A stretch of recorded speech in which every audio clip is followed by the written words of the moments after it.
How to withdraw from Phantom Wallet to bank.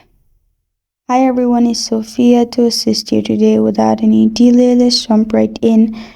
You won't be able to simply withdraw from Phantom Wallet to your bank. You'll simply need to go to Play Store, download Coinbase. After it's installed, you'll find this kind of screen pop up. Sign in or sign up. You can also create an account with Google account. After that, simply click on deposit and then simply select what you want to sell from Phantom Wallet. After you have done that, simply add your bank account and it will be transferred to your bank account. This is how to withdraw from Phantom Wallet to bank. Thank you for joining me today. If this video helps you out, please leave a like and subscribe for more. Got a question or want to suggest a topic? Comment below. I'm Sophia signing off. Until next time.